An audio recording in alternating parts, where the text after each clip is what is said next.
Big Boss season 8 lady super star Nayanthara அவங்க தான் தொகுத்து வழங்க இருக்காங்களா? வாங்க இப்ப வேற லெவல் ஒரு அப்டேட் வந்திருக்கு. என்னாச்சுங்கிறத இந்த வீடியோல பார்த்து தெரிஞ்சுக்கலாம். பிக் பாஸ் சீசன் 8க்கு நிறைய எதிர்பார்ப்பு இருக்க நேரத்துல கமல் சார் வந்து திடீர்னு இந்த நிகழ்ச்சியில இருந்து இந்த முறை நான் வெளியேற போறேன் அப்படின்னு சொல்லி ஒரு அறிவிப்பை வெளியிட்டுட்டாரு. இது பிக் பாஸோட ஃபேன்ஸ் எல்லாருக்குமே ரொம்பவே அதிர்ச்சியா இருந்துச்சு. இருந்தாலும் இன்னொரு பக்கம் பாத்தீங்கன்னா போன சீசன்ல அவருடைய தீர்ப்பு சரியா இல்ல, அதனாலதான் இப்படி ஒரு முடிவை அவர் எடுத்தாரு அப்படின்னு நிறைய கருத்துக்கள் வந்தது மட்டும் இல்லாம கமல் சாருக்கு இதுதான் நல்லது, பிக் பாஸ் நிகழ்ச்சி அவருக்கு வேண்டாம் அப்படின்னு எல்லாம் சொன்னாங்க. அந்த வகையில இப்ப பிக் பாஸ் நிகழ்ச்சியை யாரு தொகுத்து வழங்க போறாங்கன்னு ஒரு சில பெயர் லிஸ்ட் எல்லாம் வெளியாகி இருக்கு. அதுல லேடி சூப்பர் ஸ்டார் நயன்தாரா அவங்க தொகுத்து வழங்க இருக்காங்க அப்படின்னு சொல்லி அவங்களுடைய பெயரும் வந்து வெளியாகி இருக்கு. சொல்ல போனா இப்ப ஒரு சில நாட்களா தான் அவங்களுடைய பெயரும் சொல்லிட்டு இருக்காங்க. அந்த வகையில இந்த முறை பிக் பாஸ் சீசன் 8 வந்து தொகுத்து வழங்க இருக்க இவங்க எல்லாம் வர போறாங்க அப்படின்னு ஒரு சிலரோட பெயர் லிஸ்ட் எல்லாம் வெளியாகி இருக்கு.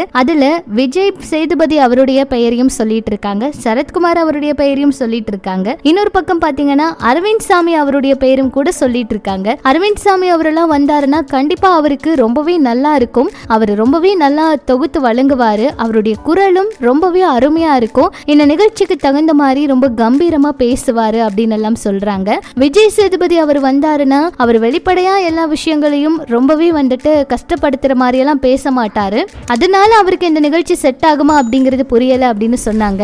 ஒரு முறை ரம்யா கிருஷ்ணன் அவங்க வந்து நிகழ்ச்சியை தொகுத்து வழங்கின சமயத்துல கூட எல்லாருமே அவங்க சரியா எந்த ஒரு விஷயத்தையும் பேசல அப்படின்னு சொன்னாங்க. சோ எஸ்டிஆர் அவரு எல்லாமே வந்து சரியா முகத்துக்கு நேரா பேசிடுவாரு, அவரு இந்த நிகழ்ச்சிக்கு பொருத்தமா இருப்பாரு அப்படின்னு ஒரு பக்கம் வரவேற்பு இருந்தாலும் இன்னொரு பக்கம் நயன்தாரா அவங்க கிட்டயும் பேச்சுவார்த்தை போயிட்டு இருக்கு. இப்ப நயன்தாரா அவங்களுக்கு ஒரு சில படங்கள் தான் வாய்ப்பு இருக்கு. சொல்ல போனா கொஞ்ச நாளாவே அவங்களுடைய படங்கள் அவ்வளவு பெரிய ஹிட் ஆகல.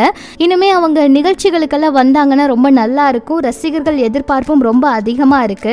நயன்தாரா அவங்க கிட்டயும் பேச்சுவார்த்தை போயிட்டு இருக்கு. கொஞ்ச நாள் அவங்க வந்து தொகுத்து வழங்குறதுக்கான வாய்ப்பு இருக்கு அப்படின்னு சொல்றாங்க. ஆனா என்ன நடக்க போகுது அப்படிங்கறத வெயிட் பண்ணி தான் பார்க்கணும். சேனல் தரப்பு டீல் எல்லாம் போட்டுட்டாங்க, பேச்சுவார்த்தை எல்லாம் முடிஞ்சது, கண்டிப்பா இவங்க இருக்கிறதுக்கான வாய்ப்பு இருக்கு அப்படின்னு நியூஸ் கிடைச்சிருக்கு. அப்படி ஒரு வேளை நடந்தா ரசிகர்கள் எதிர்பார்க்கிற மாதிரி ரொம்ப நல்லா இருக்கும். சோ என்ன நடக்க போகுதுன்னு வெயிட் பண்ணி பார்க்கலாம். இந்த பிக் பாஸ்ல நிறைய மாற்றங்கள் கொண்டு வரதுக்கான வாய்ப்பும் இருக்கு. முதல் முறையா கமல் சார் இல்லாத ஒரு பிக் பாஸ் அப்படின்னு சொல்லி எல்லாருமே ரொம்பவே அதிர்ச்சியில தான் இருக்காங்க. முக்கியமா சொல்ல போனா கமல் சார் கிட்ட சேனல் தரப்பு வந்து பேச்சுவார்த்தை நடத்தி இருக்காங்க. அந்த சமயத்துல இந்த முறை ஒருவேளை சேனல்ல வந்தாருன்னா அவர் அதிகமான அரசியல் இந்த மாதிரி விஷயங்கள் எல்லாம் பேசினா அது ஏதாச்சும் பாதிப்பு அதிகமாயிரும் அப்படின்னு சொல்லிதான் சேனல் தரப்பு ஒரு பக்கம் யோசனையில இருந்தாங்களாம். கமல் சார் 150 கோடி சம்பளம் கேட்ட சமயத்துல சேனல் தரப்பு அவங்கனால முடிஞ்சாலும் அதை கொடுக்கறதுக்கு யோசிச்சதுக்கு காரணம் இதுதான் அப்படின்னு சொல்றாங்க. அதை புரிஞ்சுக்கிட்ட கமல் சாரும் நானே விலகிக்கிறேன் அப்படின்னு சொல்லி விலகிக்கிட்டாராம். சோ அடுத்தடுத்த சீசன் எப்படி போக போகுது,